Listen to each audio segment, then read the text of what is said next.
සාදු සාදු සාදු. තුනුරුවන් සතු අනන්ත අසිරිමත් වූ ගුණානුභාවයෙන් අපින්වත් සිල්මෑණියන් වහන්සේලාත් පින්වත් ඔබ සියලු දෙනාමත් නිදුක් වේවා නිරෝගී වේවා සියලු කායික මානසික සුවයන් නොමදව ලැබ ධර්මානුධර්ම පිළිවෙත් මගේ හැම සොම්නස් උපදවාගෙන ඒ උතුම් වූ චතුරාර්ය සත්‍ය ධර්ම අවබෝධයේ පිණිසම අපගේ මේ ව්‍යායාමය උපකාරක ධර්ම පෙළක්ම වේවායි පළමු කොට ඊටමත් කරුණාවෙන් අදිෂ්ඨාන කරනවා ප්‍රාර්ථනා කරනවා ගෞරවයෙන් තුන් වතාවක් নমස්කාරය කියන්නේ.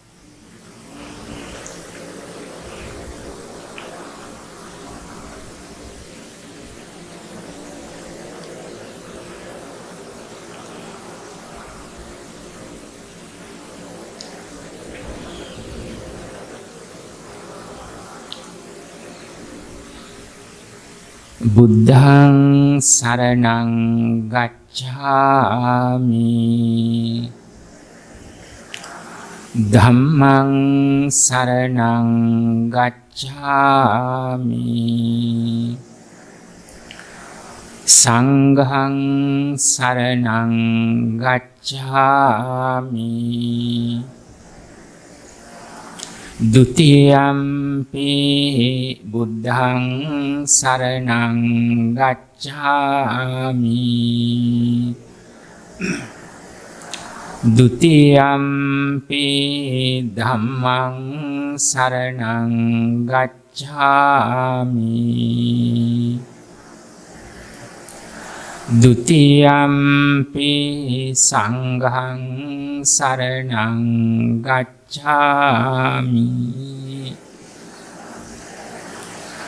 တတိယံ පි බුද්ධං සරණං ගච්ඡාමි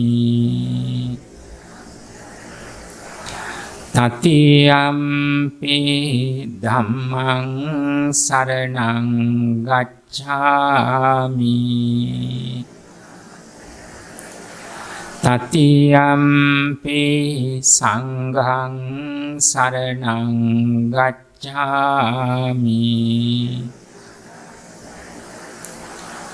တိสารณගමනං සම්පුන්නං පානාති පාතා වේරමණී සික්ඛාපදං සමාදියාමි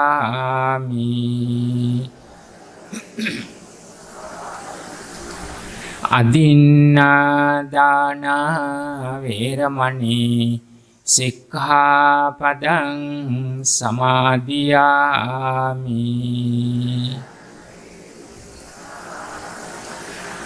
กาเมสุมิจฉาจาราเวรมณีสิกขาปดังสมาธิยามิ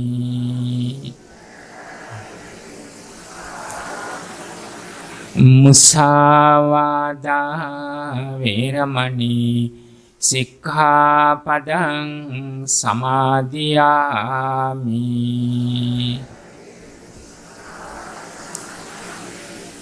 ภิกษุนาวาจาเวรมณีสิกขาปดังสมาธิยามิ ปรุสาวาชาเวรมณีสิกขาปดังสมาธิยามิ สัมปัปพลาปาเวรมณีสิกขาปดังสมาธิยามิ มิจฉาอาជីวาเวรมณีสิกขาปดังสมาธิยามิ මේ තිසරණ සහිත වූ ආජීව අට්ඨමක සීලය මාර්ගඵල නිවන් පිණිසම හේතු වේවා. තිසරණේන සද්ධින් ආජීවාට්ඨමක සීලං ධම්මං සාදුකං සුරක්ඛිතං කତ୍වා අපමාදේන සම්පාදේත.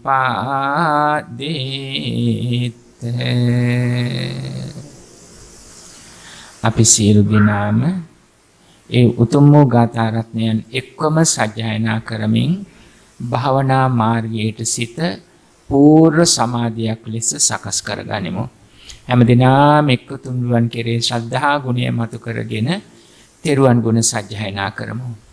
සාදු සාදු සාදු සම්පූර්ණිතා පාමිත පාර මිතා බලේන විද්වං සියෝ කිල කිලේස සාමෝල ජාලං තේනේව ලද්ද ආරහං ආරහෝති නාමං වන්දාමි බුද්ධ මමලං හදේඨාපෙන්त्वा නමෝ තස්ස භගවතෝ අරහතෝ සම්මා සම්බුද්ද නමෝ තස්ස භගවතෝ අරහතෝ සම්මා සම්බුද්ද නමෝ තස්ස භගවතෝ අරහතෝ සම්මා සම්බුද්ද ඉතිපිසෝ භගවාරහං සම්මා සම්බුද්ද විජ්ජාචරණ සම්පන්නෝ සුගතෝ ලෝක අනුත්තරෝ පුරිස ධම්මසාර සත්තා දේව මනුස්සානං බුද්ධෝ බුද්ධං ජීවිත පරියන්තං සරණං ස්වාක්ඛාතෝ භගවතා ධම්මෝ සම්දෙන්ති අකාලිකෝ ඒහිපස්සිකෝ ඕපනයි පච්චත්තං වේදිතම්බෝ විඤ්ඤෝ ධම්මං ජීවිත පරියන්තං සරණං සුපටිපන්නෝ භගවතෝ සාවක උජ්ජෝපටිපන්නෝ භගවතෝ සාවක ඥාය පටිපන්නෝ භගවතෝ සාවක සාමිචි පටිපන්නෝ භගවතෝ සාවක යදිදං චත්තාරි පුරිස යුගාන් අට්ඨ පුරිස පුංග ඒස භගවතෝ සාවක සං ආහුනේයෝ පාහුනේ දක්ඛිනේයෝ අංජලි කරණී අනුත්තරං පුඤ්ඤං කෙත්තං ලෝකං සංඝං ජීවිත පරියන්තං සරණං වන්දාමි චේතියං සම්බං සම්බඨානේසු පතින් සාරිරික ධාතු මහබෝධ බුද්ධ රූපං සකලං කායේන වාචා චින්තේන පමාදේන මයා අච්ඡයං කම්මේ බන්තේ භූරි පඤ්ඤ තථා කායේන වාචා චින්තේන පමාදේන මයා අච්ඡයං කම්මේ ධම්ම සන්දින්තික කායේන වාචා චින්තේන පමාදේන මයා අච්ඡයං කම්මේ සංඝ සුපටිපන්න අනුත්තර සාදු සාදු සාදු නමෝ තස්ස භගවතෝ අරහතෝ සම්මා සම්බුද්දස්ස නමෝ තස්ස භගවතෝ අරහතෝ සම්මා සම්බුද්දස්ස නමෝ තස්ස භගවතෝ අරහතෝ සම්මා සම්බුද්දස්ස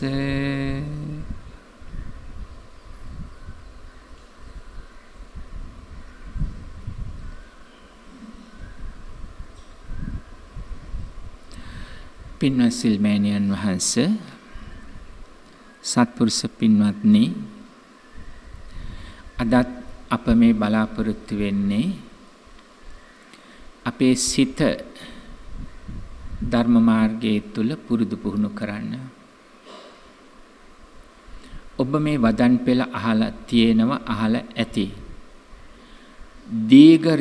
දීඝරත්ත මිදං චිත්තං සංකිලිට්ඨං රාගේන දෝසේන මෝහේනාති. දීර්ඝ කාලයක් මේ සිත රාගයෙන් දේශයෙන් මෝහයෙන් කිලිටි වෙලා තියෙනවා. මේ කියන්නේ මේ ජීවිතය ගැනම නොවේ. සසර පිළිබඳව භාග්‍යවතුන් වහන්සේගේ අවබෝධයට අනුව භාග්‍යවතුන් වහන්සේ දේශනා කළ දහම් පෙළට අනුව ඔබත් මමත් ඇතුළුව සියලු සත්ත්වයෝම අතීත සංසාර ගමනේ වැඩිපුරම උපත ලබා තිබෙන්නේ සතර අපායේ. මනුෂ්‍යයන්ට හිත පිරිදු කරන්න පුළුවනි. සම්‍යක් දෘෂ්ටික දෙවියන්ටත් පුළුවනි. බ්‍රහ්ම ලෝක තුල ලෞකික ධාන නම් ඇති කරගත්තේ ධාන සුවය විඳිමින් සිටිනේ. ඒ ධානයේ පවත්ව ගන්න බැරි වුණොත් ධානයේ පිරිහිලා නැවතත් පහළට වැටෙන්න පුළුවන්. මනුස්ස ලෝකේ හෝ දුගතියක උපදින්න පුළුවන්. සතර අපායේ නිර්සතුන්ට සිත පිරිසුදු කර ගැනීමේ අවස්ථාවක් නැති තරම්. ඇයි නැති තරම් කිව්වේ? പ്രേත කොට්ටාසවල යම් අවස්ථා තිබෙනවා. සිත තථාගත බුදුරජාණන් වහන්සේ නමක් මුණ ගැහුනොත් හෝ ආර්ය ධර්මය කනට වැටුනොත් ඒ ගැන සිත යොමු කරන්න හැකියාවක් තිබෙනවා. ඒ අපි දහමින් ගන්නේ දිනක් പ്രേත මාතාවක් പ്രേත දරුව සමගින් දෙවුරන් වෙහෙරට පැමිණෙන්නේ ජේතවනාරාමයට පැමිණෙන්නේ හිමිදිරි පාන්දර. රහතුන් වහන්සේ නමක් උන්වහන්සේ ඒ උතුම් ගාථා ධර්මයක් සජ්ජායනා කරනවා. මේ හඬ ඇහෙනවා. එහෙත් අර പ്രേත දරුවා කුසගින්න නිසා කරදර කරනවා.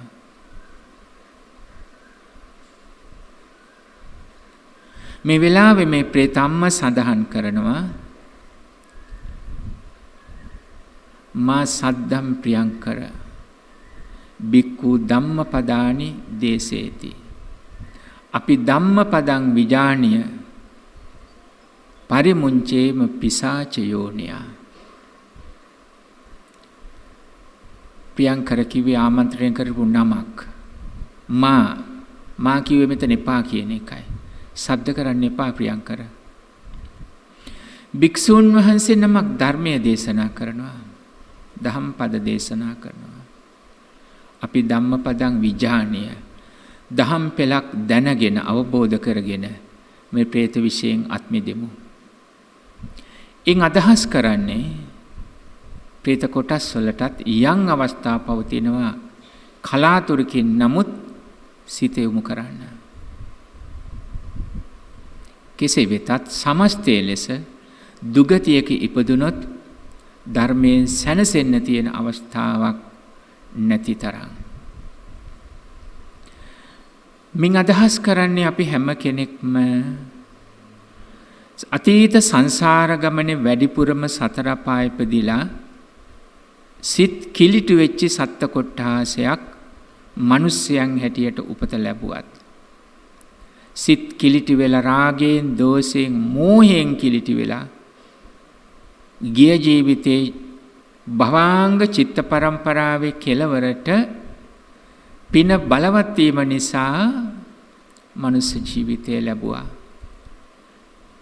පටිසන්ධි විඥානයේ සකස් වෙනකොට මනුස්ස ජීවිතේ අම්මාගේ කලලයට පටිසන්ධි විඥානයේ සකස් වෙනකොට අර ශේෂව පැවතුණු සියලු කිලේශද කැටි වී පැමිණ විඥානයේ ගැඹුරේ තැන්පත්ව පවතිනවා. මෙතන තමයි දීඝරත්ත මිදං චිත්තං සංකිලිට්ඨං රාගේන දෝෂේන මෝහේනාති කියලා පෙන්눔 කරන අවස්ථාව.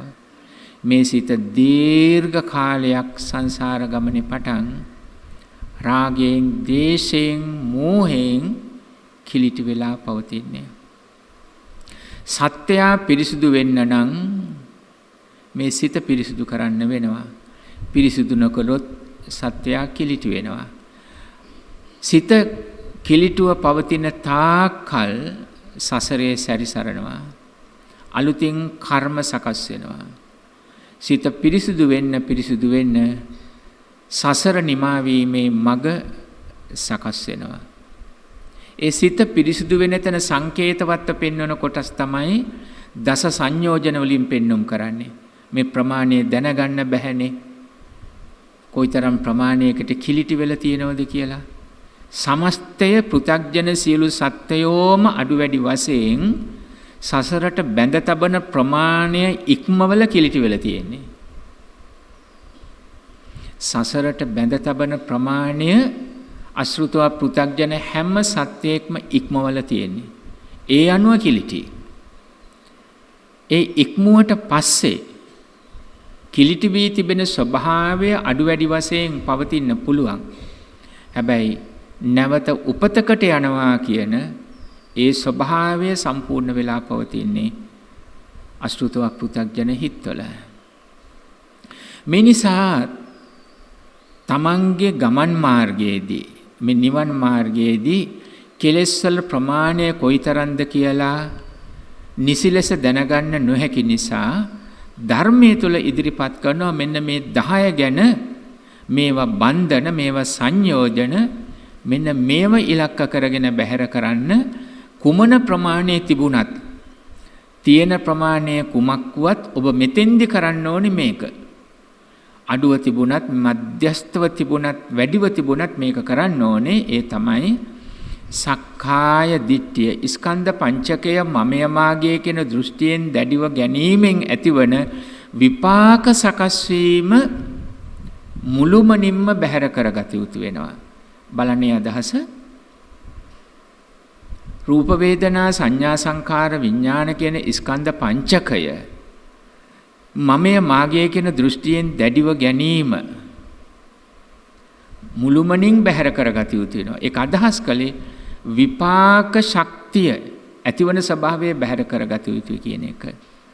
දැඩිව ගන්නව කියන වචනේ බොහොම සංකීර්ණ වචනයක්. යම් කෙනෙක් වදන් වලින් දැඩිව ගත්තට කෙලෙස් සකස් වීම මද වෙන්න පුළුවන්. සමහර අය වචන ප්‍රකාශ කරමින් මද වගේ පෙනුනට දැනුනට බහුල ලෙස කෙලෙස් සකස් වෙන්න පුළුවන්. ඒ වදන් අදහස ටිකක් හිතලා බලන්න. සමහර වැඩිය කතා කරන්නේ සංසුම්. ඒ වගේම කායික බොහොම සංසුම්. එහෙත් හිත තුළ දැඩිව කෙලෙස් සකස් වෙන චරිත ස්වභාවයන් පවතින්න පුළුවන්. සමහරු දැඩිව හැසිරෙනවා. කතා කරනවා. කායික ක්‍රියාවලියත් බොහොමයි ගැටෙනසේ ඇලෙනසේ පෙනෙනවා. හැබැයි හැබෑම ස්වභාවය චිත්තේ හේවත් විඥානයේ ගැඹුරට යනකොට ඒවා ඒ තදින් ඇලෙන ගැටෙන ස්වභාවය මෘදු වෙලා අර තද ගති බාහිරව ඇති වුණු තද ගති රළු ගති කර්කශ කටුක ගති අභ්‍යන්තරයේ කියන අදහසින් විඥානයේ ගැඹුරට යනකොට බොහෝම හීන වෙලා ඒක හොඳ අවස්ථාවක්. නමුත් යම් කෙනෙකුට පුළුවනි නම් බාහිර කියන සංවරයත් සීලය කියලා තනින් පෙන්눔 කළා වගේම ඇසිරීම යහපත්ව සිතත් ඒ ආකාරයෙන්ම කෙලෙස් වලින් සංසිඳවාගත හිතක් ඇති කරගන්න පුළුවන් යම් බොහෝමයි ප්‍රශංසනීයයි. ඒක බුද්ධාදී උත්තමයන් විසින් ප්‍රශංසා කරන ලද හැටියට ධර්ම කතාවේ සඳහන් කළා. ආර්යයන් වහන්සේලා විසින් ප්‍රශංසා කරන ලද ආකාරයෙන් සීලය රකින්න කියලා. එතන තමයි අපි ධර්මයේ පැහැදිලි කළේ යත්ත සීලං තත්ත පඤ්ඤා යත්ත පඤ්ඤා තත්ත සීලං කියන අදහස් වලින්. හොඳයි, සංසාර ගමනේ පටන් මේ පැමිණෙන කෙලෙස් වලින් මේ පටිසන්ධි විඥානීය අපිරිසුදු වීම පවතිනවා. ඒ ප්‍රමාණය මොන වගේද කියලා දැනගන්න Tamanට උත්සාහ කරන්න මඟ පෙන්නවා. ස්කන්ධ පංචකයේ උපාදානය කර ගැනීම මුළුමනින් බැහැර කරගන්න. ඒක තමයි සක්කාය දිට්ඨිය ප්‍රහාණය කරනවා කියලා කිව්වේ. ස්වල්ප වශයෙන් මම මගේ තියෙන අයයි, මධ්‍යස්ථ වශයෙන් තියෙන අයයි, ගැඹුරු වශයෙන් තියෙන අයයි කියන පනවගත්ත සීමාව සියල්ල ඉක්මවලා ශේෂයක්වත් නැති වෙන්න සරල වචනෙන් සඳහන් කළොත් ඇස් බැල්මේ කොනකවත්ම තදැලීමක් ගැටීමක් මුලාවක් සකස් නොවෙන්න. වචන 10ක් කතා කළත් එක වචනයකවත් කෙලෙස්ය සකස් නොවෙන්න. එක පියවරකවත් කෙලෙස් ස්වභාවයක් තදින් ඇලෙන ගැටෙන මුලාවන ස්වභාවයක් ඇති නොවෙන්න සිහිය පිහිටුවා ගත යුතු වෙනවා. ස්කන්ධ පංචකය පරිහරණය කරන විට එතන තමයි විපාක නොවන ආකාරයට ස්කන්ධ පංචකය මමය මාගේ කියන දෘෂ්ටියෙන් බැහැර කර ගැනීම, සක්කාය දිට්ඨිය බැහැර කර ගැනීම. සමහර ඇත්තෝ ධර්ම මාර්ගය තුල සිටිනවා. හැබැයි සක්කාය දිට්ඨිය බැහැර කරගන්න බැරි බව පේනවා. සමහර ඇත්තෝ සම්මතේ බාහිරව පෙනෙන ධර්ම මාර්ගය තුල පෙනෙන්න නැහැ. හැබැයි සක්කාය දිට්ඨිය බැහැර කරගැනීමේ හැකියාවක් තිබෙන බව පේන්න තියෙනවා. ඉන් මෙතන අදහස් කරන්නේ අර බාහිර කරන පින්කම් නමින් පෙනී පවතින කිසිවක් කරන්න එපා. ඒව නැතුණාට කමක් නැහැ කියන අදහස නෙමෙයි මේ පෙන්වුම් කරන්නේ. ඒවා කිරීම පොදුවේ ගත් විට සක්කාය දිට්ඨිය බැහැර කරන්න හොඳම අවස්ථාවක් තියෙනවා. නමුත් සංසාරගත පුරුදු එක්ක පැමිණෙන ඇත්තෝ සමහර මතු පිටින් පෙනෙන දේවල් බහුල ලෙස පුරුදු නොකලත් හිත තුලින් අවබෝධය තුලින් ආධ්‍යාත්මයේ තුල හික්මීම ඔස්සේ මමේ මාගේ කියන දෘෂ්ටියෙන් ස්කන්ධ පංචකයේ උපාදානයේ නොවන තැනකට සිහි පිහිටවන්න පුළුවනි. ඒ නිසා සඳහන් කළේ සියලු දෙනාම මොන විදිය මාර්ගයක හිටියත් අඩු වැඩි මධ්‍යස්ථ වශයෙන් සක්කාය දිට්ඨි විචිකිච්ඡා සීලබත පරාමාස ආදී වශයෙන් මේවා බැහැර කරගත යුතුයි කියන තැනකට පැමිණිය යුතුමයි.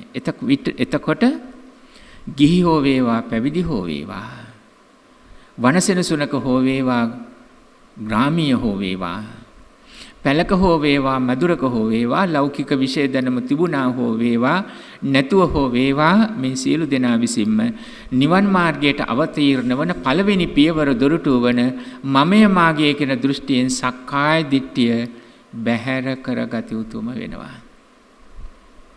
සෝතාපන්න වීමේ පළවෙනි අවස්ථාව. දැන් මෙතෙන්ට එන්න තියෙන අවස්ථාව පිළිබඳව කොහොමද මේ පුරුදු කරන්න කියන තැන අපි අද සාකච්ඡා කරන්න කැමති. සක්කාය දිට්ඨි විචිකිච්ඡා සීලබත පරාමාස කියන අවස්ථාව සෝවාන් වෙනකොට මුළුමනින්ම බැහැරවීම, කාමරාග පටිග මේවා යටපත් වීම, සකදාගාමි වන විට කාමරාග පටිග බලවත් ලෙසම යටපත් වීම, අනාගාමී වන විට කාමරාග පටිග මුළුමනින්ම බැහැරවීම, අරහත්ත්වයේදී රූප රාග අරූප රාග මාන උද්ධච්ච අවිජ්ජා කියන සියල්ලම මුළුමනින්ම බැහැරවීම. මේ තමයි දැන් අප සංසාර ගමනේ පටන් පැමුණුණු කෙලෙස් මොන වගේද කියලා අවබෝධයට ගන්න බෑ. හැබැයි කල යුතු දේ දන්නවා. අන්නේ කල යුතු දේ තමයි සිද්ධ වෙන්න ඕනේ. සක්කාය දිට්ඨියේ පටන් සංයෝජන නම් වූ මේ කිලේශ මුළුමනින්ම බැහැරවීම. එතකොට පැහැදිලි පිරිසුදු මගක් පිළිබඳව අපිට අදහසක් තියෙනවා. සක්කාය දිට්ඨිය බැහැර කරනවා කියන තැන. ඉතින්දි තා වචනයක් කියනවා සක්කාය දිට්ඨියත් එක්ක අස්මිමානය බැහැර විය යුතුයි කියලා. අස්මිමානය බැහැර කිරීම ඊටාම හොඳ අවස්ථාවක් අරහත්ත්වයටපත් වෙන මාන උද්ධච්ච අවිජ්ජා කියන තුන අවසානයේදී නැති වෙන්න මේ මුලින් පටන් ගන්න තැනම මම වෙමි කියන අස්මිමානය බැහැර කර ගැනීම සකසාගෙන තිබීම අර ඉලක්කය පහසු කරනවා. මමයේ මාගේ කියන දෘෂ්ටිය බැහැරවන විටම සක්කාය දිට්ඨිය එහි සැඟවී පවතින බොහෝ විටක පිටුපසින් කෙලෙස් වහවහ වඩා සකස් කරන මම වෙමි. අන්න ඒ අස්මිමානය බැහැර වෙන්න ඕනේ. ඒ අස්මිමානය බැහැර කරගත් විට සක්කාය දිට්ඨිය අවසාන කෙලවරට ලං වෙන්න අවශ්‍ය පරිසරය පහසුවෙන් හදලා දෙනවා. ඒව තමයි කිප්පා විඤ්ඤා සුඛාපටිපදා කියන තැන් වලින් පෙන්눔 කරන්නේ. හොඳයි. එහෙමනම් ඒ මාර්ගයට එන්න අපි කවුරුත් දැන කටයුතු කරන ආර්ය අෂ්ටාංග මාර්ගයට සකස් යුතු වෙනවා. මේට පෙර ආතුවත් අපි සඳහන් කොට තිබෙනවා මේ ආර්ය අෂ්ටාංග මාර්ගය එය දකින්න කියලා ලෞකික වශයෙන්ුත් ලෝකෝත්තර වශයෙන්ුත් දකින්න කියලා. උදාහරණයක් ලෙස ලෞකික සම්මාදිට්ඨිය ලෝකෝත්තර සම්මාදිට්ඨිය. ලෞකික සම්මාදිට්ඨියේදී හොඳ කෙනෙක් වෙන්න, පින් කරන්න, යහපත් වූ කෙනෙක් වෙන්න, ගුණවත් වූ චරිතයක් ඇති කරගන්න, සිල් රකින කෙනෙක් වෙන්න, හැකි හැම අවස්ථාවකම පුණ්‍ය ධර්මයන්ට යොමු වෙන කෙනෙක් වෙන්න. ඔය ඇහෙන්නේ ලෞකික සම්මාදිට්ඨිය කොටස. පින් කරන්න, හොඳ දේවල් කරන්න, යහපත් වූම අයෙක් වෙන්න, පස්පව් වලින් බැහැර වෙන්න, අන් අයට උදව්පකාර කරන කෙනෙක් වෙන්න. මේ ආදී වශයෙන් ලෞකික සම්මාදිට්ඨිය. ඔය ඔක්කොම එකට එකතු කරලා තනි වචනකින් කියනවා කම්මස්සකතා සම්මාදිට්ඨිය කියලා. ඒ ඔක්කොම ටික එකට එකතු කරලා කියනවා ඔබ ලෞකික වශයෙන් බොහෝම හොඳ කෙනෙක්. කම්මස්සකතා සම්මාදිට්ඨිය. මේ ක්‍රියාව කළාම මේක හොඳයි, මේකේ ප්‍රතිඵලය හොඳ වෙනවා. මේක ක්‍රියාව නරකයි, මේකේ ප්‍රතිඵලය නරකයි. කම්මස්සකතා සම්මාදිට්ඨියෙන් ලෞකික සම්මාදිට්ඨිය සකස් කරලා දෙනවා. අන්න එතෙන්දී සම්මාදිට්ඨිය කියන තැන, යහපත් වූ දැක්ම කියන තැන ලෞකික වශයෙන් යහපත් වූ ජීවිතයක් ගත කරන්න පස්පව් වලින් බැහැර වෙන්න. පස්පව් වලින් බැහැර වෙලා ස්කන්ධ පංචකයේ විඥාණය මම කියනකොට පනව ගන්නකොට ජීවත් වෙනවා කියන රූපස්කන්ධය නිවර්දිව පවත්වන්න. අන්න පස්පව් වලින් බැහැර වෙන තැන. ප්‍රාණඝාත කරන්නේ, සොරකම් කරන්නේ, අසකනාදී ඉන්ද්‍රියන් වර්ධව සතුටු කරන්නේ, බොරු කියන්නේ, මදයට ප්‍රමාදයට හේතු වන මත්වතුර මද්ද්‍රව්‍ය පරිහරණය කරන්නේ.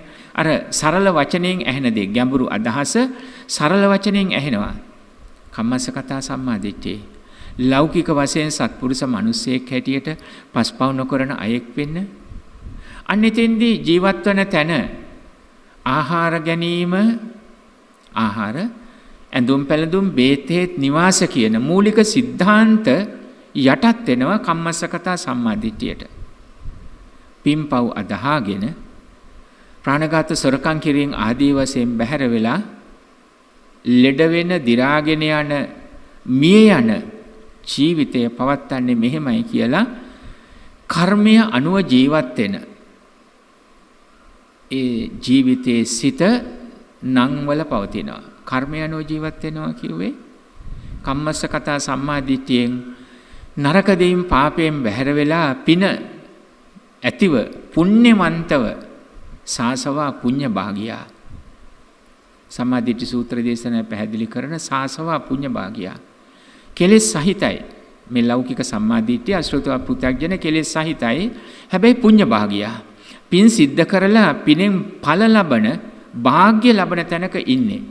එතකොට කෙලෙස් නිතරම හොඳ පැත්තට යොමු කරගමු. ඒ කෙලෙස් පවා උපකාර කරගෙන සත්පුරුෂ මිනිස්සෙක් පස්පව් වලින් බැහැර වෙලා රැකියාව වෘත්ති ඉගෙනීම, පෞල් පරිසරය මේ සියල්ලම පවත්වන. එතන කෙලෙස් තියෙනවා. හැබැයි කෙලෙස් වල උඩ කතාව පුඤ්ඤ භාගියා. එතකොට ඒ කෙලෙස් වලින් හොඳ කොටස් ඇති කරගන්න නිසා ලෝකෝත්තර සම්මාදිට්ඨියට ඉනිමගක් හදනවා. ලෝකෝත්තර සම්මාදිට්ඨියට පාලමක් හදා ගන්නවා. ලෝකෝත්තර සම්මාදිට්ඨියට ඊටාම පහසු මගක් හදා ගන්නවා. මොකද සාසවා පුඤ්ඤ භාගියා නිසා. සාසවා පාප භාගියා වුණා නම් බලවත් ලෙස තවත් කෙලෙස් වලින් දුගතිය හදා ගන්න කෙනෙක් වෙනවා. සාසවා පුඤ්ඤ භාගියා වෙනවා. ලෞකික සම්මාදිට්ඨියෙන් කම්මස්සකතා සම්මාදිට්ඨිය කියන තැනින් සත්පුරුෂ මිනිසෙන් හොඳ කෙනෙක් කියන තැනට ආවේ මෙන්න මේ කෙලෙස් ඇසුරු කරගෙන ජීවත් වුණත් හැබැයි එය නිමාව ගන්නේ පිනකින්. දැන් ලෝකෝත්තර සම්මාදිට්ඨියට එනකොට සාසවා පුඤ්ඤ භාගියා කියන කෙලෙස් වලින් මිනිසෙක් වුණා. ගේ ජීවිතයේ චුතියට පින බලවත් වී නිසා පටිසන්ධි විඥාණයෙන් ස්කන්ධ පංචකය ලැබුණා. අන්න එතෙන්දී දෙමව්පියෝ දරුවෝ ලෙසපත් වුණා. ඉස්සෙල් ස්වාමියා බින්ද දෙමව්පියෝ දරුවෝ ගේ දොර දහන්න ආදී වශයෙන් සකස් වුණා. එහෙත් ඒ සියල්ල පැවැත්වුවේ පුඤ්ඤ භාගියා කියන තැනට එනකන් පස්පව් දස කුසල් කරන්නේ නැතුව පින්පව් අදහාගෙන, කම්පල අදහාගෙන කියන තැන් වලින් කම්මස්සකතා සම්මාදිට්ඨිය හැදුවා. දැන් ලෝකෝත්තර සම්මාදිට්ඨියට එනකොට අර පිනෙන් හදලා දීපු දේ හොඳ අවස්ථාවක්. පින් ඇති ඇත්තෝ පින්කම් කරනවා. පින් ඇති ඇත්තෝ සත්පුරුසයි. පින් ඇති ඇත්තන්ට හොඳ නරක තේරෙනවා. පින් ඇති ඇත්තෝ Tamanට වගේම අනිත් අයට කරදරයක් කරන්නේ. පින් ඇති ඇත්තෝ ධනයක් හොයාගත්තත් ඒක Taman පරිහරණය කළ අන් අයටත් යහපත පිණිස යොමු කරනවා. ඒ වගේම ලෝකෝත්තර තත්ත්වයේදී අත්තරිනවා කියන අවබෝධයට එනවා. බලන පිනෙන් ඇතිවන ජීවිතය දැන් අවබෝධයට අනුක්‍රමයෙන් එනවා. ඒ ලෝකෝත්තර සම්මාදිට්ඨිය. අන්නේ ලෝකෝත්තර සම්මාදිට්ඨියට එනකොට චතුරාර්ය සත්‍ය ධර්මයේ වටහා ගන්න තැනකට සිහිය පිහිටුව ගන්න පහසුයි. පින් ඇති ඇත්තන්ට දැන් වැටහෙන්න පටන් ගන්නවා දුක්ඛ කියන තැන. දුක්ඛ කියන වටහා ගන්නවා. දුක විඳිනවා කියන එක නෙමෙයි, දුක්ඛ වටහා ගන්නවා. මේ තමයි හට අරගෙන බිඳියේ නැතිව යාම. අර පින් කරන තැනේදී පස්පව් කර දස අකුසල් කරන්නේ නැතුව සත්පුරුෂ මිනිස්සෙක් වෙන්න ඕනේ. පින් කරොත් යහපත් වෙයි, පව් කළොත් අයහපත් වෙයි කියන තැන ගැඹුර තිබුණේ පින කිව්වේ ඒ අරමුණෙහි ඇලෙන ගැටෙන මුලා වෙන ස්වභාවයේ යටපත් වන විට ඇතිවන චිත්තචෛසික ස්වභාවය තමයි හදයන් පුනාතීති පුඤ්ඤං නැත්තම් චිත්තං පුනාතීති පුඤ්ඤං කිව්වේ. හිත හදවත කිව්වත් එතන සිත ගන්නෙ සිත කෙලෙස් වලින් බැහැර කරලා සිත නිවර්දි සම්පූර්ණ කරනවා. සිත පිනා යනවා කිව්වේ සතුටු කරනවා කියන අදහස නෙමෙයි. සිත කෙලෙස් වලින් බැහැර කරනවා.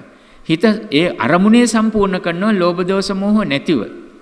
අන්න ඒ ආකාරයෙන් කම්මස්සකතා සම්මාදිට්ඨියෙන් ලෞකික සම්මාදිට්ඨිය යම් අවබෝධයක් එතන දීලා තමයි මේ මෙතෙන්ට එනකොට ලෝකෝත්තර සම්මාදිට්ඨියේදී දුක හඳුනාගත්තේ.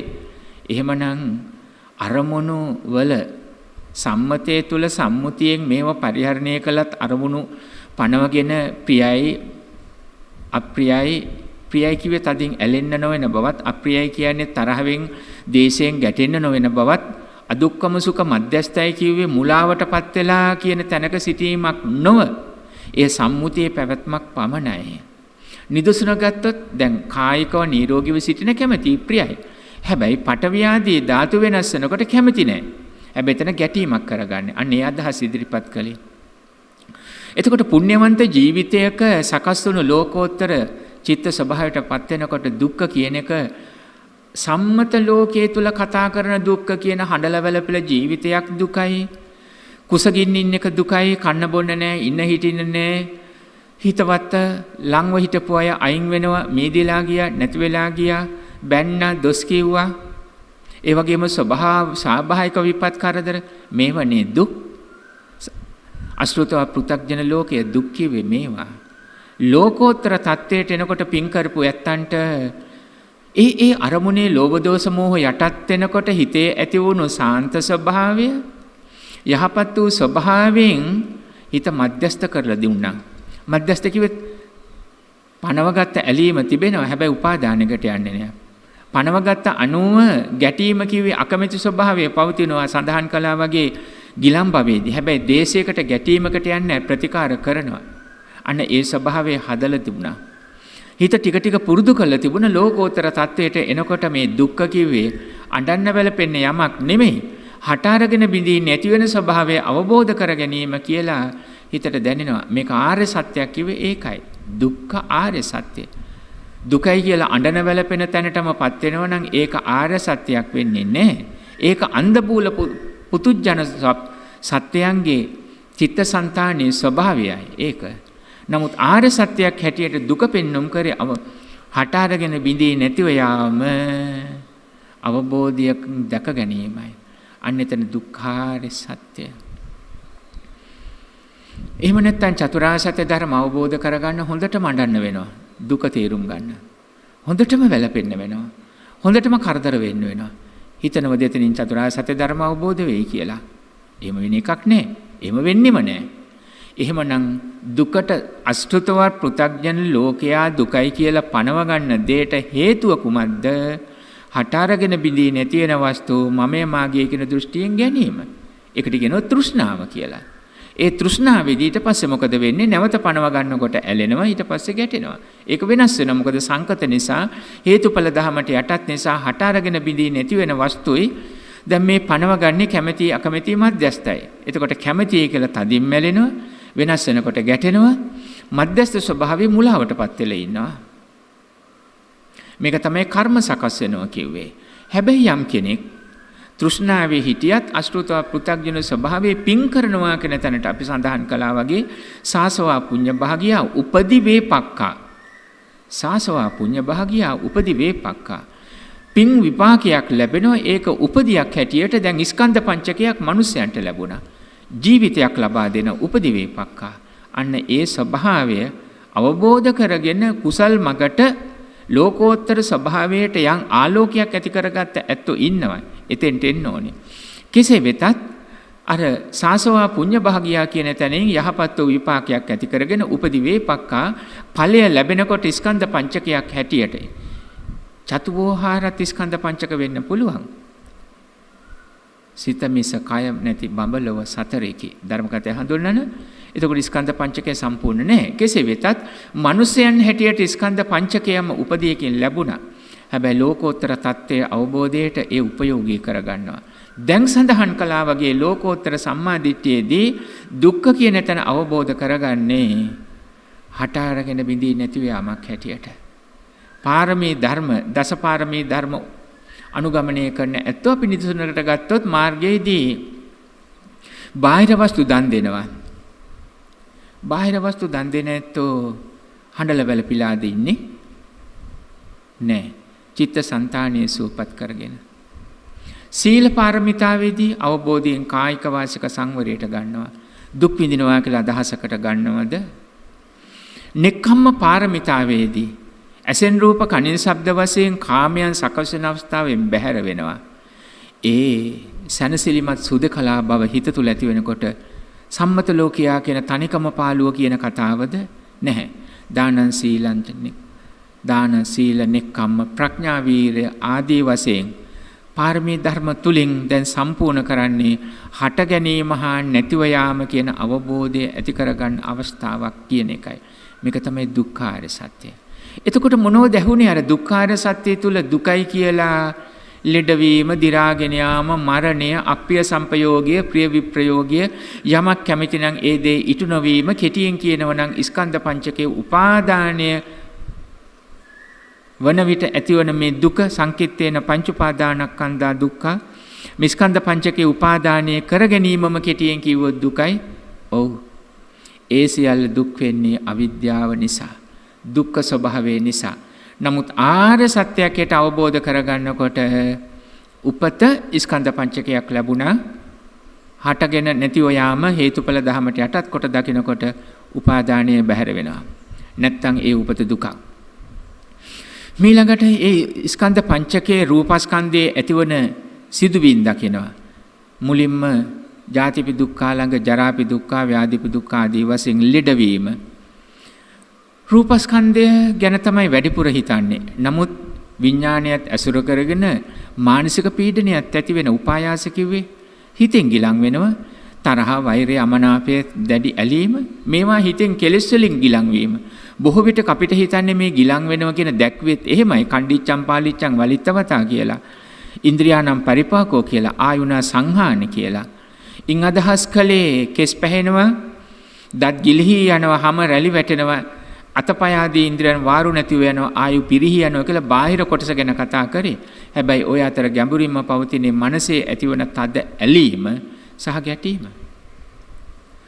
මනසේ තද ඇලීම්, බැඳීම්, ගැටීම් සිත වික්ෂිප්ත වෙනකොට ස්වභාවයෙන්ම අර මුලින් කියපු කයේ ඇතිවන ගිලන් බව ඇති වෙන්න පුළුවන්. ඒක ඇති වෙනවා.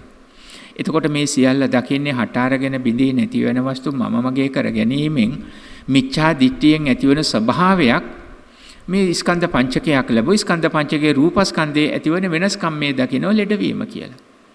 මීළඟට දි รา ගෙන යාම. ඒව මහලුකම කියන වචනයෙන් ගන්නත් පුළුවන්.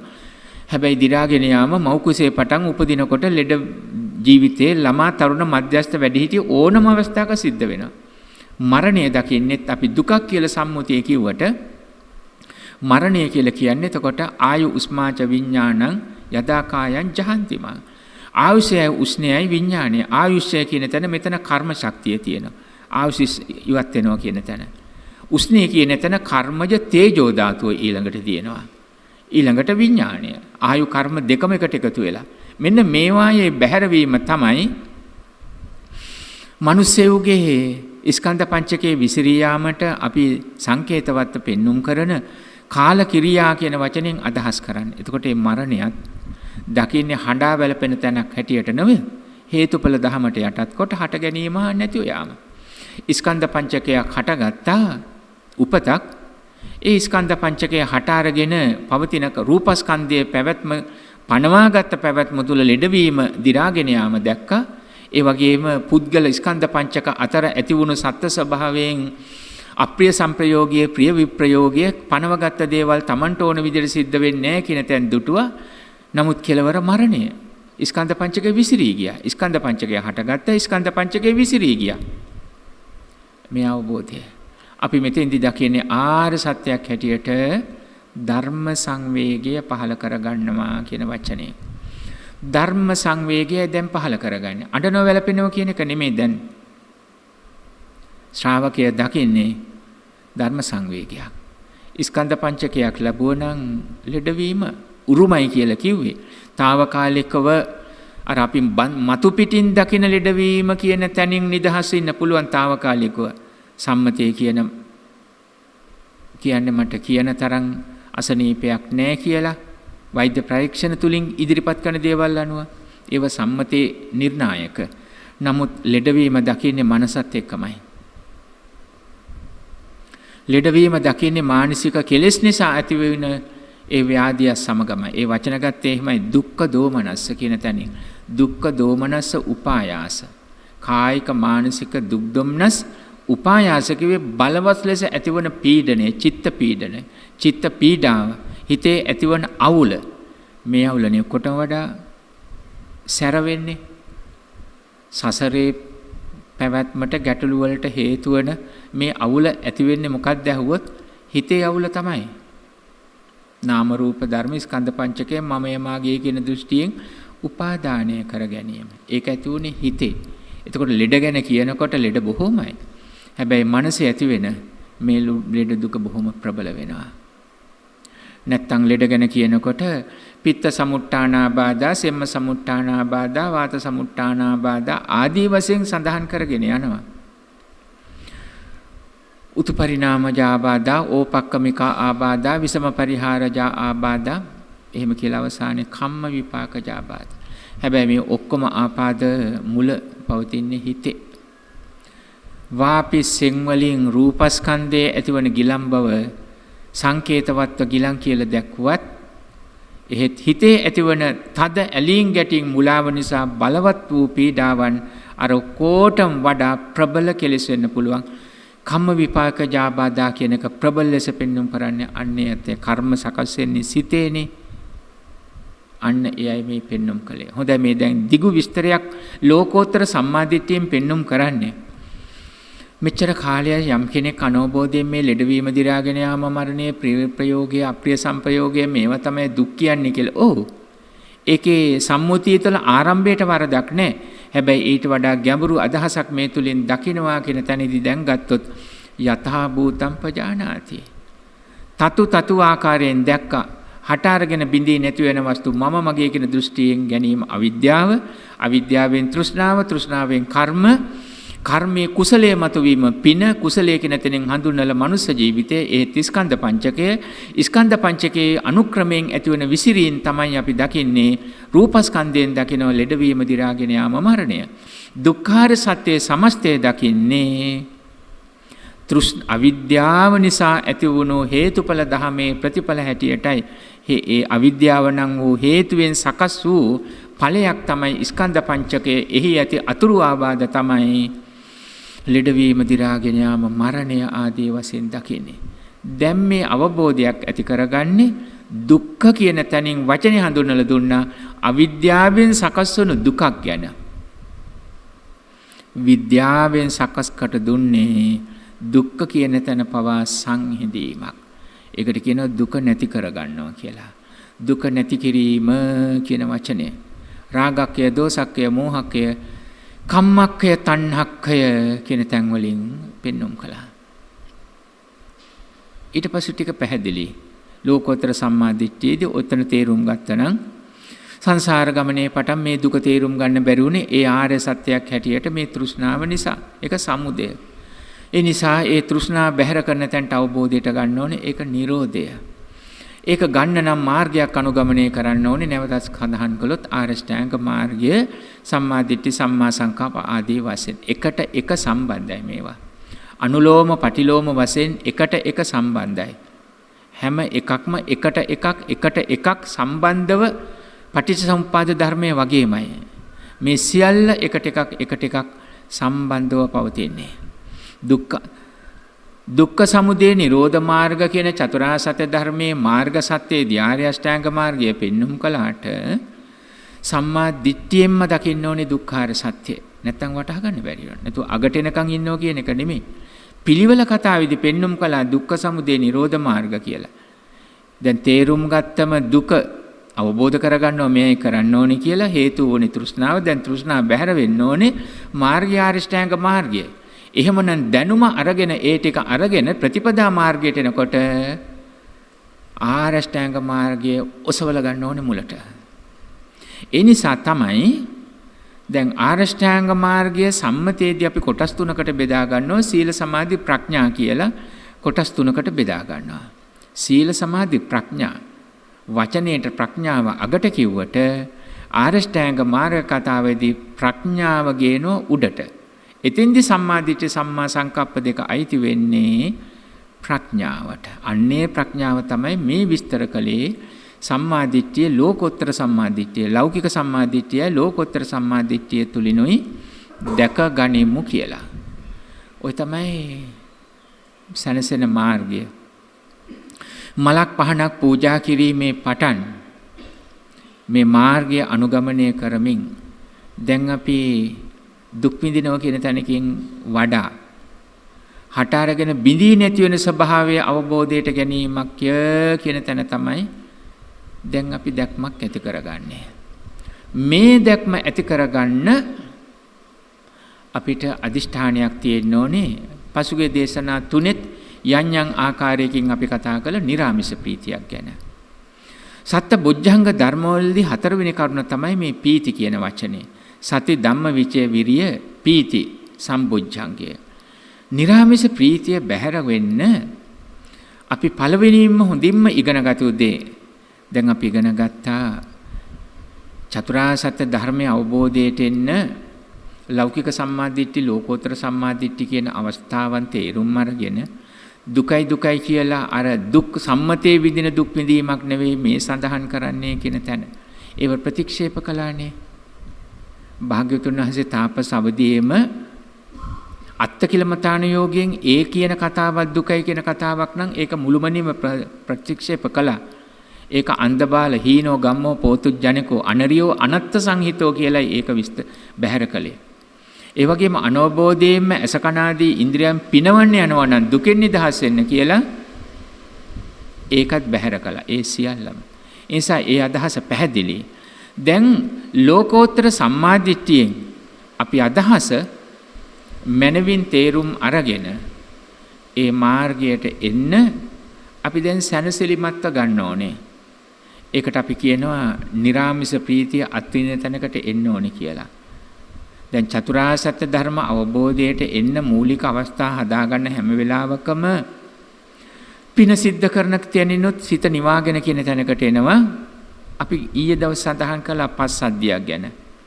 බුදුරජාණන් වහන්සේ ධර්ම රත්නයේ ආර්ය සංඝ රත්නයේ සරණ යනකොට අවිච්ඡ ප්‍රසාදයෙන් සරණ යනකොට ලබති අත්ත වේදන් ලබති ධම්ම වේදන් ලබති ධම්මෝපසංහිතං පාමොජ්ජං වශයෙන් මේ සැනසෙන ආකාරය පස්සද්ධියට එන ආකාරය සඳහන් කළා. එහෙමනම් අන්න ඒ නිවීමක් ඇති කරගෙන මේ නිරාමිෂ ප්‍රීතිය කියන්නේ කුමක්ද කියන තැනකට දැන් එන්න අවශ්‍යයි. පරිස්සම් වෙන්න ඕන තැන තමයි මෙන්න මේ පංච නීවරණ ධර්ම. කාමච්ඡන්ද, ව්‍යාපාද, තීන මිද්ද, උද්ධච්ච කුක්කුච්ච විචිකිච්ඡා මාර්ගය අහුරනවා. නිරාමිෂ ප්‍රීතිය නැති කරනවා. නිරාමිෂ ප්‍රීතිය පමණක් නෙමේ සාමිෂ ප්‍රීතිය දෙන්න හදනවා මම්මුලා කරලා. ලෞකිකව කෙලෙස් සමග විඳින්න අවස්ථාවක් දෙන්න හදනවා. හැබැයි රවට්ටල දෙන්නේ නැති දේ ඇති කරලා රවට්ටල විඳින්න අවස්ථාව හදලා දෙනවා. සාමිෂ ප්‍රීතියදිත් සාමිෂ ප්‍රීතිය කියන්නේ කෙලෙස් වලින් අරමුණු විඳින එක. හැබැයි එයත් රවට්ටල දෙන්නේ. අවසානයේ ගැලවීමක් නැහැ. කෙලවරකුත් නැහැ. විඳින දේකුත් නැහැ. විඳපු කෙනෙකුත් නැහැ. විඳලත් නැහැ. අවසානයේ සාමිෂ ප්‍රීතිය තුළ හොඳට හිතලා බලන්න. තමන්ගෙම තුලින් රූපස්කන්ධයේ සරසගෙන කවල පොළ නාවල පිවිදු කළ පටන්. ඒ වගේම ස්කන්ධ පංචකයේ රූපස්කන්ධයත් මුල් කරගෙන ඇඳුම් ඇසට රූප කණ්ඨ ශබ්ද නාසයට ආග්‍රහණ දිවට රස කයට ස්පර්ශ මනසට සිතුවිලි වල වගේම ඇඳුම් පැළඳුම් ආහාර පාන ගේ දොර ඉඳුම් හිටුම් යාන වාහන ඇඳ පුටු මේස මුතුමැණික් රත්තරන් පැළඳීම් මේ ඔක්කොමත් එක්ක හිතලා බලන්න. සාමිස ප්‍රීතිය තුල මේ තුල මොන තරම් රැවටීම් දුක ඒව තුල තියෙනවද කියලා. මීළඟට පුද්ගලයන් හැටියට එකතු වෙනකොට සාමිස ප්‍රීතියත් එක්ක පුද්ගලයෝ එකතු වෙනකොට ස්වාමියා බිරිඳ වශයෙන් වෙන්න පුළුවන්. දෙමව්පියෝ දරුවෝ හැටියට වෙන්න පුළුවන්. ආදී වශයෙන් සාමිස ප්‍රීතිය තුල මොනතරම් දේවල් තියෙනවද? ඔබට හුරු පුරුදුම පංචකාම ගුණ ඇති කරපු තැන ඉටු වඩන මන වඩන ප්‍රියදැයි කාමයෙන් යුත් ඇලුම් කරන කියන පංචකාම ගුණ කිව්වනේ. චක්කු විඤ්ඤය ඇසෙන් රූපණං චක්කු විඤ්ඤයා රූපා ඉට්ඨාකන්තා මනාපා පිය රූපා කාමෝපසංහිතා රජනීය කාමයෙන් කුල්මත් කළ ඇති කිරීම සිද්ධ කරන කාමයෙන් කුල්මත් කරනවා. ඉටු වඩන මන වඩන ප්‍රියදැන්න කාමයෙන් යුත් ඇලුම් කරන තැනට කාමයෙන් කුල්මත් කළ ඒකට අලනවා අලවනවා ඇලෙනවා. ඒ ඇලුනාම ගැලවෙන්න බෑ. හැබැයි එතන අවසානයේ පවතින්නේ සම්මත ලෝකයේ පවතින ශෝක පරිදේව දුක්ඛ දෝමනස උපායාස කියන බව හිතවලට බොහෝ කෙනෙකුට දැනෙන්න පුළුවන්. සාමිස ප්‍රීතිය තුල එයත් මොනතරම් රැවට්ටීමක් සහිතවද දෙන්නේ කියන එක. දැන් අපි මේ කතා කරන්නේ නිරාමිස ප්‍රීතිය. ඒ නිරාමිස ප්‍රීතිය තමයි මේ චතුරාර්ය සත්‍ය ධර්ම අවබෝධයට අරගෙන යන්නේ. නිරාමිස ප්‍රීතිය ලබන්න පළවෙනි අත්දැකීම එන්නේ ධාන අවස්ථාවේ විස්තර කරන අඩුම තරමේ කාමාදී අකුසල ධර්ම බලවත් ලෙසවත් යටපත් වෙන්න ඕනේ. පළවෙනි ධානයේ හඳුන්වන තැන විවිච්ඡේව කාමේහි විවිච්ඡ අකුසලේ ධම්මේහි සවිතක්කං සවිචාරං විවේකජං පීතිසුඛං පඨමඥානං උපසම්පජ්ජ විහෙරති. කාමාදී අකුසල ධර්ම බලවත් ලෙස යටපත් කරගෙන කුසලාරම්මනේ සිත සිහිය පිහිටුවා ගන්න විට හිතට විවේකයක් ලැබෙනවා. සාමිස ප්‍රීතිය තුල සතුට කියලා ලබන්න මොනතරම් අර ඉටු වඩන මන වඩන කියන තැන් වලින් රූප ශබ්ද ගන්ධ රස ස්පර්ශ සිතුවිලි වලට මොනතරම් අවස්ථාවක් දුන්නද ලැබුවද ගන්න හැතුවද වෙනස් වෙනකොට පස්පව් වලට යමුණාද ආදී වශයෙන් මොනතරම් දෙයක් ශෝක පරිදේ දුක් දුම්නස් වශයෙන් එහි සකස් වෙලා තිබුණද එහෙත් බලවත් ලෙස කාමාදී අකුසල ධර්ම යටවත් වෙච්ච තැන පීති සුඛ ඒකග්ගතා විවේකජං පීති සුඛං විතක්ක ਵਿਚාරෙන් විවිච්ඡේව කාමේ විවිච්ඡ කුසලේ ධම්මේ සවිතක්කං සවිචාරං විවේකජං පීති සුඛං පඨමඥාන උපසම්පජ්ජුරේ පීති සුඛ ඒකග්ගතා කියන මේ තුනක් දැන් ධානයේ කොටස් පහක් කියනවා විතක්ක ਵਿਚාර පීති සුඛ ඒකග්ගතා කියලා. ඒ කුසලාරම්මණයෙහි බැසගෙන නැවත නැවත මෙනෙහි කරනවා. ඒක තමයි විතක්ක ਵਿਚාර. ඒකෙන් පීති සුඛ ඒකග්ගතයි කියන්නේ නිරාමිස ප්‍රීතිය. කුසලාරම්මණයේ යොමු වෙනකොට හට අරගෙන බිඳී නැති වෙනස්තු මමය මාගිය කියන දෘෂ්ටියෙන් ගන්නෙ නෑ කියන උපාදානයක් කරගන්නේ නෑ කියන තැනේදී ඇතිවන සැනසෙල්ල. අන්න ඒක තමයි එතන පීතිය. සුඛ කායික මානසික සුඛ දෙකම දැනෙන එකට දෙන්න එකට එකතු වෙලා ඉන්නේ.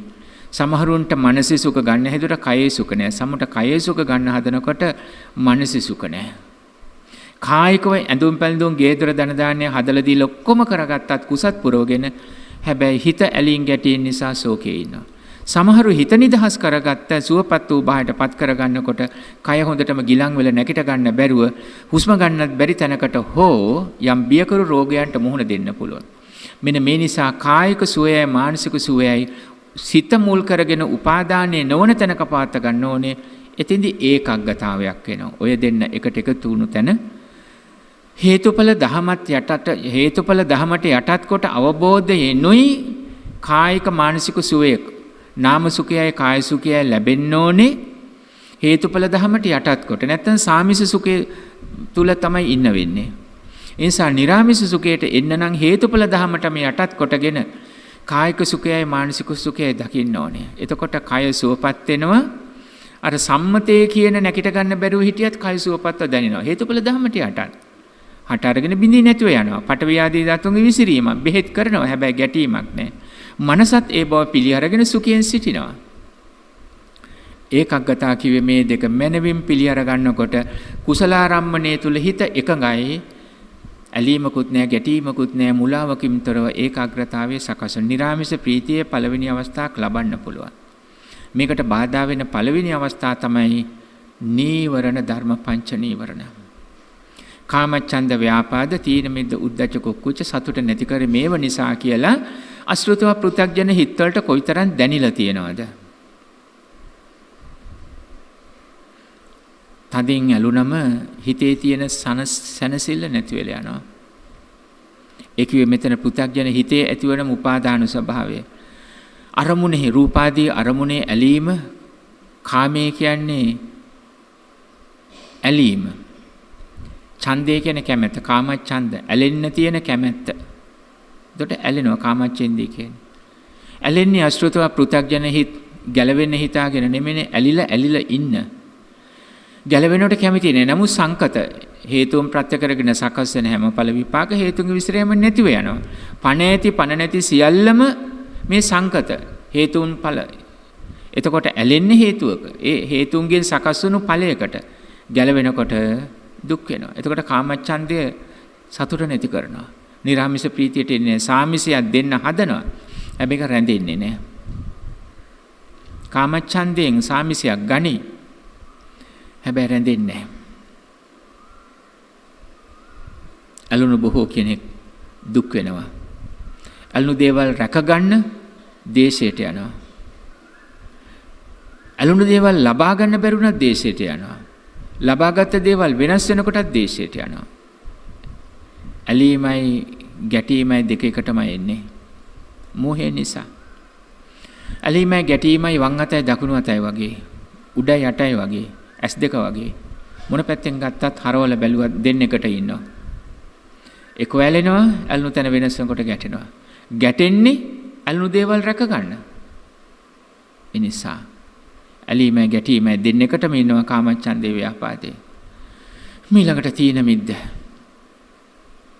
ඇලිලා ගැටිලා වෙහෙසටපත් වෙනකොට චිත්ත චෛතසික මලානික වෙනවා. දැන් ඇති ඒ වාර අපි සංකේතවත් දක්වනවා මේ නිදා වැටෙනවා කියලා.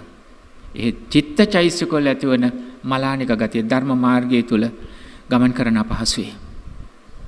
හට අරගෙන බිඳී නැතිව යනවා කියන ස්වභාවය අවබෝධ කරගන්න ශක්තියක් නැහැ. ඇලිලා ගැටිලා ස්වභාවය පවතින්නේ.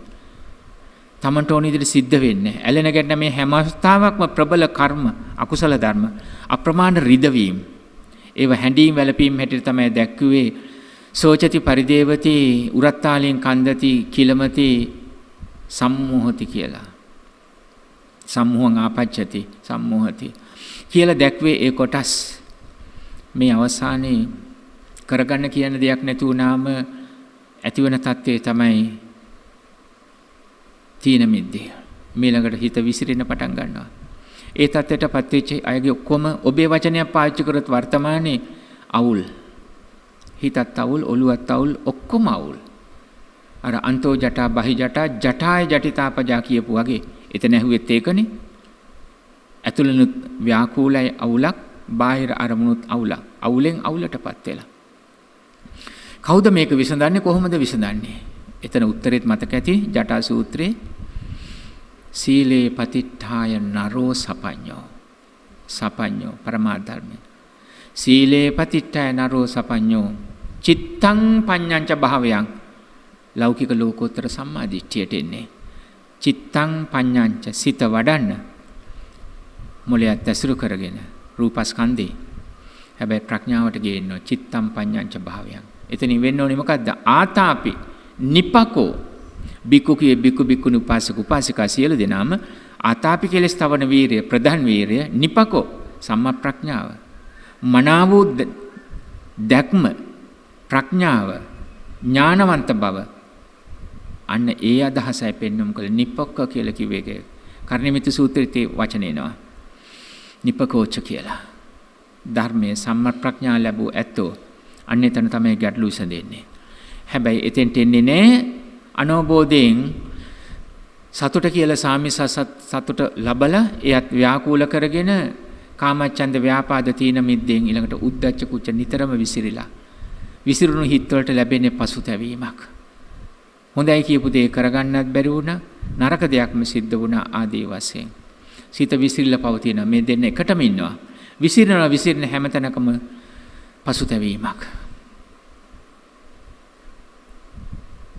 අවසානයේ සැකයි මාර්ගය ගැන. ඇයි මට වැරදුනේ? වරද්ද ගත්තද? කොහෙද යන්නේ? හතරමං හන්දියට ආවා වගේ නොදැනගත්ත කෙනෙක්. ඇලුනා, බැඳුනා, ගැටුණා, මුලාවටපත් වුණා. විහිතත් අවුල්වල ව්‍යාකූල වෙලා තියෙන්නේ. යා යුතු මග මොකද්ද කියලා වැටහීමක් නැහැ. ඔය සරල කතාව. විචිකිච්ඡා කියන තැන බුද්ධ ආදී අටතැන්ගේ සැකය. බුදුරජාන් වහන්සේ ධර්ම රත්නයේ, ආර්ය සංඝ රත්නයේ ත්‍රිශික්ෂාව කෙරේ අතීත භවයේ, අනාගත භවයේ, අතීත අනාගත භව දෙක මහා පටිච්චසමුප්පාද ධර්මයක තමයි සැක කිව්වේ. එතකොට අර හතරෙන් මුල් හතරෙන් ව්‍යාකූල කරාම ගමන් මාර්ගය ගැන කොහොමත් විශ්වාසයක් නැහැ. එය තමයි අර වචන වලින් බුද්ධ ආදී අටතැන්ගේ සැකය කියලා පෙන්වම් කරේ. ඒ නිසා නිවන ධර්ම පහ බැහැර කරගන්න වෙනවා. මෛත්‍රීදිත් පෙන්වම් කළා. මෙත්තාය භික්කවේ චේතෝ විමුක්තිය. මේ හිත නිදහස් කරගන්න ඕනේ. නීවරණ ධර්මම් බැහැර කරගෙන මෛත්‍රියට පුරුදුනේ නැත්තම් හැබැයි මෛත්‍රියක් වෙන්නේ නැහැ. ආර්ය මෛත්‍රිය බවට පත් වෙන්නේ නැහැ. ඒ නිසා ආර්ය මෛත්‍රියක් බවට පත් වෙන්න නම් චේතෝ විමුක්තියට එන්න ඕනේ. නීවරණ ධර්ම පහ බැහැර වෙන්න ඕනේ. අටුවාවේ සඳහන් නිදුසු නෙතෙන්ට වඩාත්ම ගැලපෙනවා පංච නීවරණ ධර්ම බැහැර වෙනකොට. බලවත් ලෙස තලා අසනීපයක් හැදෙනවා. තලා පෙලා දමන සිරුරක් වගේ කයක් වගේ. හැබැයි හොඳටම සනීප වෙනවා. සාමිස ප්‍රීතියෙන් දීපු දුක්ඛ දෝමනස්ස පරිදේව තැලීම් පෙලීම් වලින් නිදහස් වුණා වගේ දැනෙනවා.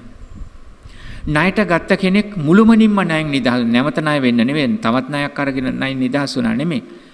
ධනයක් නිවැරදි උපයාගෙන ලබාගත් ධනෙන් ඒ ගත්ත ධනය ණය ගෙවල නිදහස් වුණා වගේ. අෂ්ටුතව පෘථග්ජන ස්වභාවයේ අවිද්‍යාවට හසු වෙලා සාමිස ප්‍රීතියෙන් අර ඉන කියන තැනින් ණය අරගෙන ණය වෙලා කෙලෙස් වලින් ණය වෙලා රූපයට ණය වෙලා ශබ්දයට ගන්ධයට රසයට ස්පර්ශයට ණය වෙලා ණයකාරය වෙලා ණය පොලී වශයෙන් ගෙවලා ඒ වයින් තව තවත් එක රූපයක් නැති වෙනකොට තවත් රූප හොයලා තවත් රූප ලබලා ඊට පස්සේ තිබුණට වඩා තව දුක් සහම ලැබිලා එක ශබ්දයක් ප්‍රිය ශබ්ද නැතුණ තවත් ප්‍රිය, ඒ ප්‍රිය නැතිනම් මේ ප්‍රිය ශබ්ද, මේ ආග්‍රහණ, මේ ආදී වශයෙන් රැවටිලා පොලී බවට පත් වෙලා දුක් විඳපු තැන් ඔය ඔක්කොම ගැලවිලා යනවා. මේ නිදහස් වෙනකොට නීවරණ ධර්මයන්ගෙන් ණයෙන් නිදහස් වුණා වගේ. හිරේ ඉඳලා නිදහස් වුණා වගේ. 16ක් හැටියට ඉඳලා නිදහස් වුණා වගේ. ඊට පස්සේ කරදර බාධක ජීවිතයේ අනතුරු පවතින කාන්තාරයකට ඇතුල් වෙලා කරදරයකින් තොරව කාන්තාරයෙන් නිදහස් වුණා වගේ. නිවන ධර්ම වලින් බැහැර වුණු තැන දැනෙනවා. දැන් මේ ප්‍රීතිය, නිරාමිස ප්‍රීතිය ලබන තැන් මේ ධර්ම කතාවේ අවසන් කොටස ඔබට මතක් කරන්න කැමතියි. මේ සියල්ලම යටත් වෙන මෙන්න මේ පවිවේකයට කියන්නේ පවිවේක චිත්ත කියන එකට. පවිවේකය කියන්නේ සාමාන්‍ය අපි කතා කරන පවිවේකට වඩා බොහොම ගැඹුරුයි. නිවන් අරමුණු කරන ශ්‍රාවකයට ඒක හැඳින්වුවේ විවේක නිස්සිත. විවේක නිස්සිත, විරාග නිස්සිත, නිරෝධ නිස්සිත, වොස්සග්ග පරිණාමී කියලා. විවේක නිස්සිත නීවරණ ධර්මයන්ගෙන් බැහැරවලා බොජ්ජංග ධර්ම වැඩෙනකොට පරමාර්ථ ධර්මයේ සිහිපත් වන විට හේතුඵල ධමයට යටත් කොට අරමුණු වැටහෙන විට මෙන්න මේ විවේක නිස්සිත කියන්නේ අසුර කියන එකයි. හිතට වැටහෙනවා කියන එක. චිත්ත චෛතසික සමානත්වයෙන් ගලපා අරමුණු සකස් වෙනවා. ප්‍රඥාවෙන් හිත ප්‍රඥාවට පුරුදු කරලා බාහිර අරමුණු හැසිනකොට ගැටෙන්නේ නැහැ. ඒ ප්‍රඥාවෙන් පුරුදු කරපු දේ අනුවම බාහිර ආරම්භණය හඳුනා ගන්නවා, සකස් වෙනවා. ප්‍රඥාවෙන් පුරුදු කලේ හේතුන් ප්‍රත්‍ය කරගෙන සකස් වෙන හැම ඵල විපාක බැහැරව නැතිව යන බව අදහස. සම්මුතිය මම වුණාට පරමාර්ථ ධර්ම වශයෙන් කිසිවෙක් කිසිවක් මම වෙන්නේ මගේ වෙන්නේ නැහැ කියන අදහස. එහෙමනම් මේක පිළිගන්න තැනට එනවා. සම්මා ප්‍රඥා නැති ඇත්ත ගැටෙනවනේ. සම්මුතියත් එක්ක ප්‍රඥාවෙන් පරමාර්ථයෙන් හට අරගෙන බිඳී නැති වුණාට සම්මුතිය පනවගත්ත මම මගේ කියන එක එහෙමම තියෙන්න ඕනේ. පරමාර්ථ ධර්මයේ කියන හටගෙන නැතිව යනවා කියන ස්වභාවය පිළිගන්න බෑ. හිතේ පිළිගන්නේ. සම්මුතියේ තියෙනවා. ස්ථිර නැහැ කියලා. හැබැයි සම්මුතියේ පවත්වාගත්ත මම මගයි කියන දේම එහෙමම තියෙන්න ඕනේ කියලාමත් හිතාගෙන ඉන්නවා. එහෙත් විවේක නිස්සිතෙනකොට මනස මනාකොට පවිවේකය හදලා දෙනවා. එතන තව හැඳුන්වුව කරුණු තුනකින් කාය විවේක, චිත්ත විවේක, උපදි විවේක කියලා. කෙලෙස් වලින් බැහැර වෙන තැන පවිවේක නිස්සිත. දැන් නිස්සිත එනවා විරාග නිස්සිත. අතින් අල්ලගෙන හිටියත් ඵල විපාක සකස් නොවෙන්න තැනකට විවේකයක් තියෙනවා මනසේ, විඥානේ. නිරෝධ නිස්සිත හට ගැනීම නැතිවීම මනාකොට තියෙනවා. ඇලීම බැහැර වෙනකොට ඇලීම බැහැර වුණු තැන නිදහස් වීම කියන තැන දැනෙනවා. ඒක නිරෝධ නිස්සිතයි.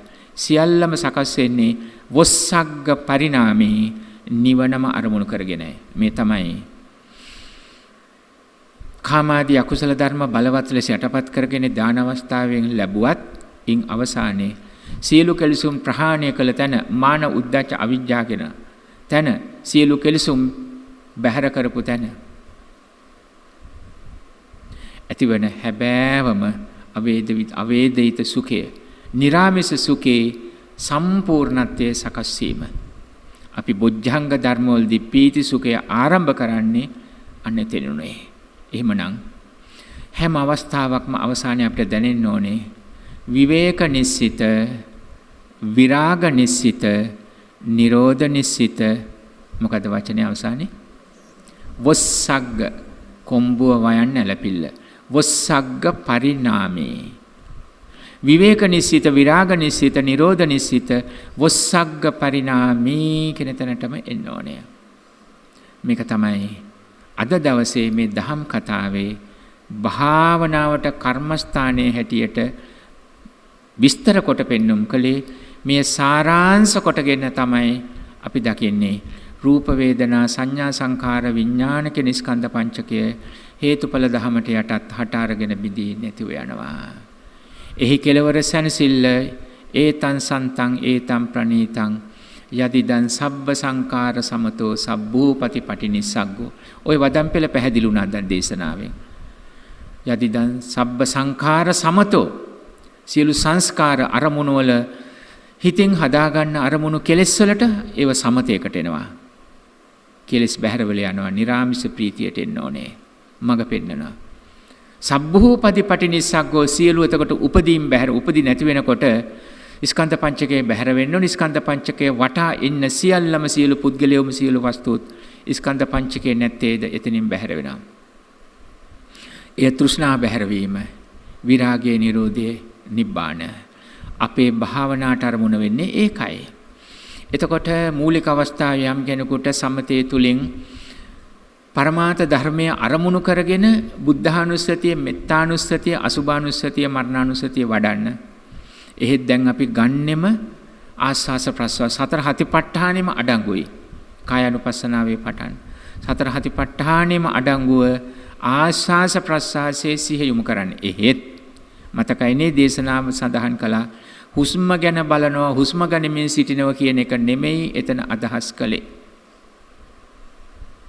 මේ මෙතෙක් සඳහන් කළා ඔබට පවතින පරමාර්ථ ධර්ම දැනුමත් අවබෝධයත්, නමුත් ටිකින් ටික ඇතුණු අවබෝධයත් සමගින් හටගත්ත සියල්ල නැති වෙනවා කියන අවබෝධයේ සියල්ල සාර කොට ගත්ත අවබෝධේ නොයි ඥානතෝ පස්සතෝ අස්ස සිස්සාමිති සික්ඛති පස්ස සිස්සාමිති සික්ඛති.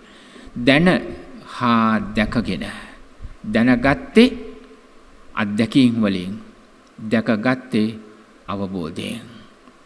දැනගත්තේ අත්දැකීමෙන් මාර්ගය අනුගමනය කළා, දැකගත්තේ අවබෝධයෙන්මයි කෙලෙස් නිවන බව.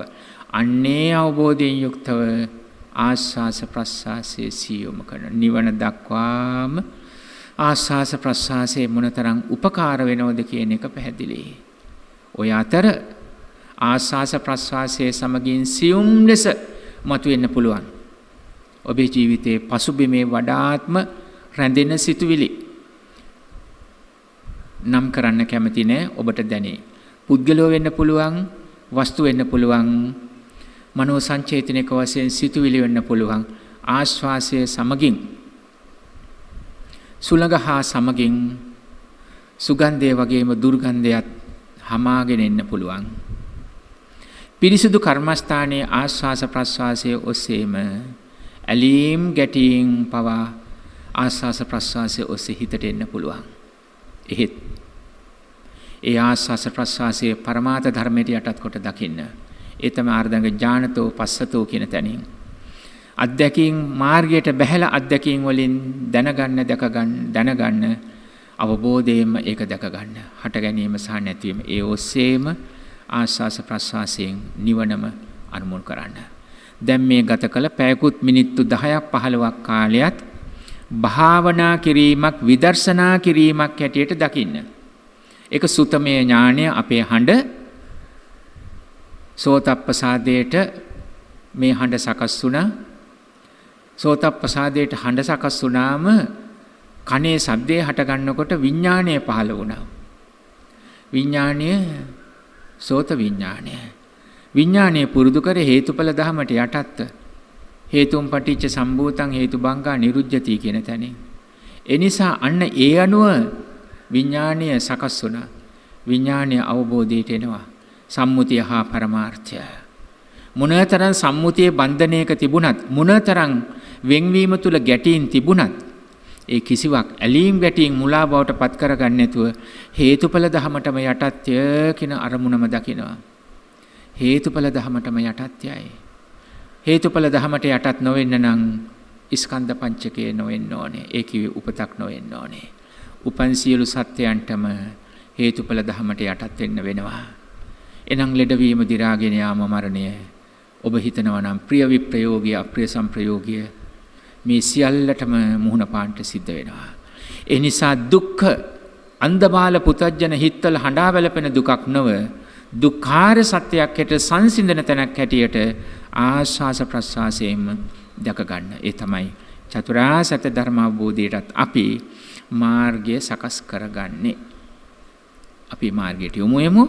අපි සියලු දෙනාටම අද දවසේ වෑයමත් ඒ නිවන් අරමුණු කරන මාර්ගයටම උපකාරක ධර්ම පෙළක්ම වේවායි අදිෂ්ඨාන කරගනිමු. ටික වෙලාවක් ස්වල්ප වෙලාවක් අවශ්‍ය නම් ඉරියව් මාරු කරලා පෙන් ටිකක් ලබාගෙන වාඩි වෙන්න.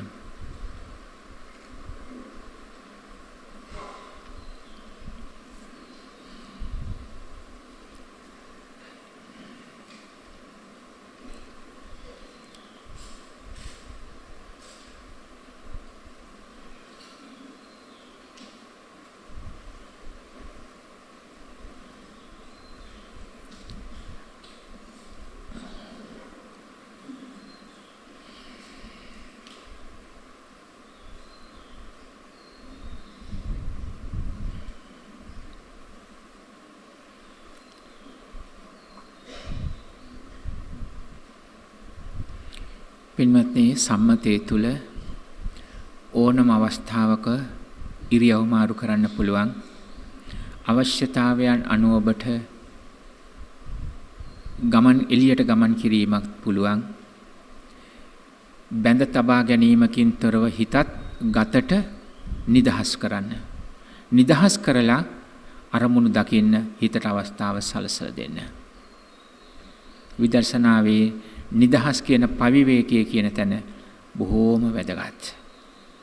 ධර්මයේ කැලයක් ගහක් මුලක් ශුන්‍යාගාරය කියේ කරදරයක් බාධාක් නැති තැනක්. හඬකින් හෝ බාධාවක් නැති තැනක් යෝජනා කර ඒ නිසා මුළුමනින්ම නිදහස් වෙන්න ඕන හැකි තාත්‍රට. ඒ අනුව සිත සිහිය පුරුදු කරන්න මෙතෙක් විස්තර කළා වගේ අපි මාර්ගයට යමු යමු. සාදු සාදු සාදු අනන්ත සසර පටන් මේ මොහොත දක්වා මාගේ සිත කය වචන යන තුන්දොරින් සියලු දෝෂයනට බුද්ධ රත්නයෙන්ද ධම්ම රත්නයෙන්ද සංඝ රත්නයෙන්ද මට සමාව ලැබේවා දෙවනුවද මට සමාව ලැබේවා තෙවනුවද මට සමාව ලැබේවා මාගේ ගුරු උතුමන්ගෙන්ද මට සමාව ලැබේවා මාගේ මේ සිල්වත් ජීවිතය උතුම් බුදුරුවනට පූජා කරමි පූජා මාගේ මේ සිල්වත් ජීවිතය උතුම් සදහම් රුවනට පූජා කරමි පූජා වේවා මාගේ මේ සිල්වත් ජීවිතය උතුම් සංඝරුවනට පූජා කරමි පූජා වේවා ඒ උතුම් චතුරාර්ය සත්‍ය ධර්මය මාහට අවබෝධ වේවා සාදු සාදු සාදු භාවනා ඉරියව්වෙන් සකස් වෙන්න ඒතං සන්තං ඒතං පනීතං යදිදං සබ්බ සංඛාර සමතෝ සබ්බෝ පදීපටි නිසග්ගෝ තණ්හක්ඛයෝ විරාගෝ නිරෝධෝ නිබ්බානෝ